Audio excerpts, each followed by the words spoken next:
Along with the popularity of the show came your popularity. Ilya became very popular as a character. You became very popular as a star. Mm. What was that period like for you dealing with celebrity? Um, I lost all degree of privacy. Privacy. I don't. I wasn't private anymore. I couldn't really go anywhere. I used to.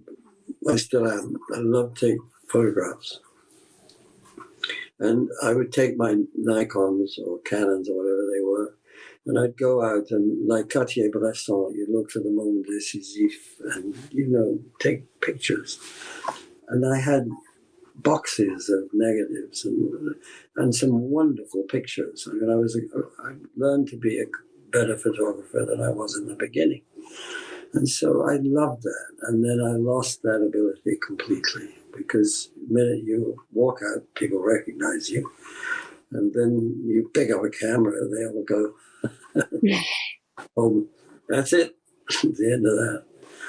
And just a sort of general thing which took a while to get over, and then was no problem.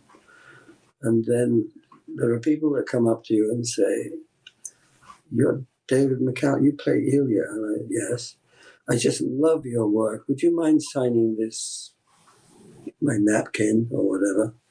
And that's very gracious. And then there are people that just throw a piece of paper down in front of you and say, "Sign that," which it doesn't get signed, But it's there's a whole new way of going through life when everybody knows who you are. There's certain naughty things you can't do anymore, but I wasn't particularly naughty before they all happened.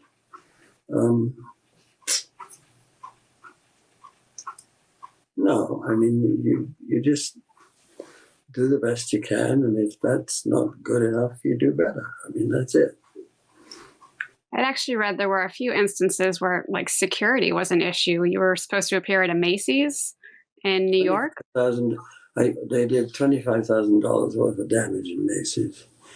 I went in a police car, and I went up to the executive floor, which is way up somewhere in Macy's. And one of the policemen came in shaking with Chuck Painter, who is responsible for the whole thing. And he said, "You can't go down there." He said, "It's bedlam. You just can't go down." And I said, "Okay, what are we going to do?" He said, "We got to get you out of here." So I said, "Well, how do we do that?" And he said, "Well, through there is an elevator, and in there is a police car. You go and get in that police car. We take you down and out." So I went in and got in the police car with this policeman, a young man, slightly sweaty, and we go down in the elevator. And when we get to the bottom of the elevator, the door opens, and they've closed Times Square. And the mob is all around the outside.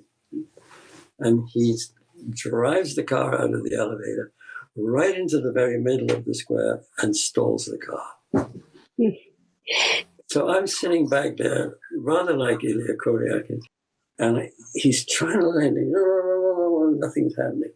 And I said, "Excuse me, if you turn the siren off and the radio, just turn all the electrical." So he turned it all off and he started the car and we drove off.